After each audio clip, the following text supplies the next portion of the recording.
Hello children, welcome back. In this video, we will be learning a closer look administration and consolidation under the Khajis and Tughlaqs and the Sultanate in the 15th and 16th century. A closer look administration and consolidation under the Khajis and Tughlaqs. The consolidation of a kingdom as vast as the Delhi Sultanate needed reliable governors and administrators. So rather than appointing aristocrats and landed chieftains as governors, the early Delhi Sultans, especially Iltutmish, favored their special slaves purchased for military service called bandagan in Persian. So they were carefully trained to man some of the most important political offices in the kingdom. Since they were totally dependent upon their masters, the Sultan could trust and rely upon them. The Khaljis and Tughlaqs continued to use bandagan and also raise people of humble birth who were often their clients to high political positions. So who are called as clients? Yes, someone who is under the protection of another, a dependent or hanger-on. So clients were appointed as what? Yes, they were appointed as generals and governors. However, this also introduced an element of political instability. Slaves and clients were loyal to their masters and patrons, but not to their heirs. As a result, the accession of a new monarch often saw conflict between the old and the new nobility. The patronage of these humble people by the Delhi Sultans also shocked many elites, and the authors of Persian Tawarikh criticized the Delhi Sultans for appointing the low and base-born to high offices. Here, one example, officials of Sultan Muhammad Tughlaq. So Sultan Muhammad Tughlaq appointed Aziz Kumar, a wine distiller, Firaz Hajam, a barber, Manka Tabaga, a cook, and two gardeners, Lada and Pira, to high administrative posts. Ziauddin Barani, a mid-14th century chronicler, reported the appointments as a sign of the Sultan's loss of political judgment and his incapacity to rule. Now let us understand what is Iqta system and taxes.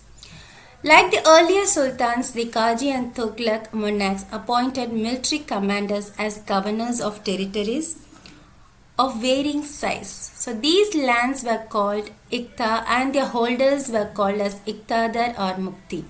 The duty of the Muktis was to lead military campaigns and maintain law and order in their Iqtas. In exchange of their military services, the Muktis collected the revenues of their assignment as salary. So they also paid their soldiers from these revenues. Control over Muktis was most effective if their office was not inheritable and if they were assigned Iqtas for a short period of time before being shifted. So these harsh conditions of service were rigorously imposed during the reigns of Alauddin Khalji and Muhammad Tughlaq. Accountants were appointed by the state to check the amount of revenue collected by the Muktis. Care was taken that the Mukti collected only the taxes prescribed by the state and that he kept the required number of soldiers. As the Delhi Sultans brought the hinterland of the cities under their control, they forced the landed chieftains, that is the Samanta aristocrats and rich landlords to accept the authority. Under Alauddin Khalji, the state brought the assessment and collection of land revenue under its own control. The rights of the local chieftains to lay taxes were cancelled and they were also forced to pay taxes. The Sultan's administrators measured the land and kept careful accounts. Some of the old chieftains and the landlords served the Sultanate as revenue collectors and assessors. There were three types of taxes collected. On cultivation called garage and amounting to about 50% of the peasant produce. On cattle and house. Chieftains and their fortifications. Large parts of the subcontinent remained outside the control of Delhi Sultans.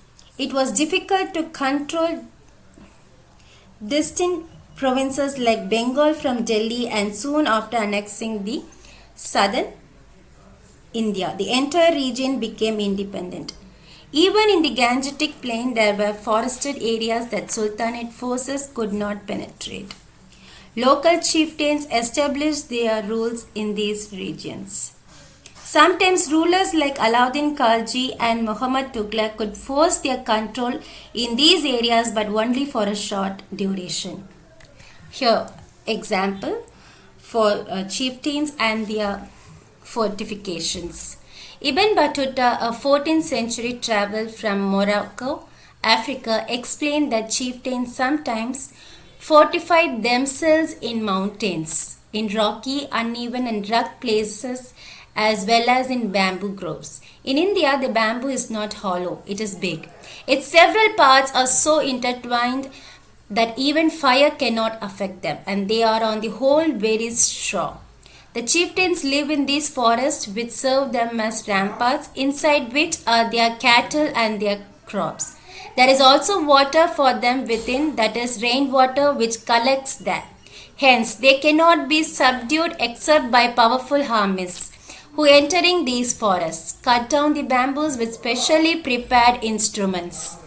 Response to the Mongols' attack. The Mongols under Genghis Khan invaded Transoxiana in northeast Iran in 1219 and the Delhi Sultanate faced their onslaught soon after. Mongol attacks on the Delhi Sultanate increased during the reign of Alauddin Khalji and in the early years of Muhammad Tughlaq rule.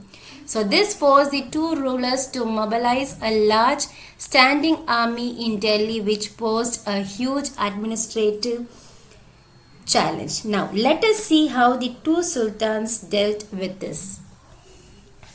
Alauddin Khalji. Delhi was attacked twice in 1299 or 1300 and 1302 to 1303. As a defense measure, Alauddin Khalji he raised a large standing army, constructed a new garrison town named Siri for his soldiers. The soldiers had to be fed. This was done through the produce collected as tax from lands between the Ganga and Yamuna. The soldiers had to be paid. Alauddin chose to pay his soldiers' salary in cash rather than iktas. Alauddin's administrative measures were quite successful and chronicles praise his reign for his cheap price and efficient supplies of goods in the market. Now, about Muhammad Tughlaq. The Sultanate was attacked in the early years of Muhammad Tughlaq reign. The Mongol army was defeated.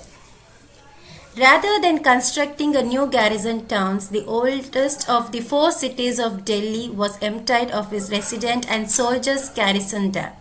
Produce from the same area was collected as tax to feed the army, but to meet the expense of maintaining such a large number of soldiers, the Sultan levied additional taxes. Muhammad Tughlaq also paid his soldiers cash salaries, but instead of controlling prices, he used a token currency, somewhat like present-day paper currency but made out of cheap metals and not gold and silver. Muhammad Tughlaq's administrative measures were a failure. His campaign into the Kashmir was a disaster. He then gave up his plans to invade Transoxiana and disbanded his large army. The Sultanate in the 15th and 16th century.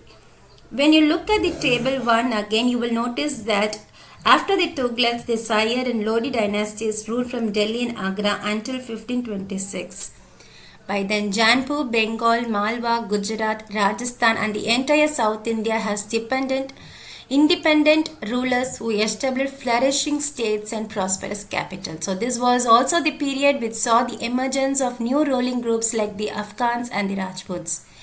Sher Shah Suri started his career as the manager of a small territory of his uncle in Bihar and eventually challenged and defeated the Mughal Emperor Humayun. Sher Shah captured Delhi and established his own dynasties. Although the Sud dynasty ruled for only 15 years, it introduced an administration that borrowed elements from Alauddin Khalji and made them more efficient. Sher Shah administration became the model followed by the great Emperor Akbar when he consolidated the Mughal Empire. I hope you all understood the chapter The Delhi Sultans. Thank you.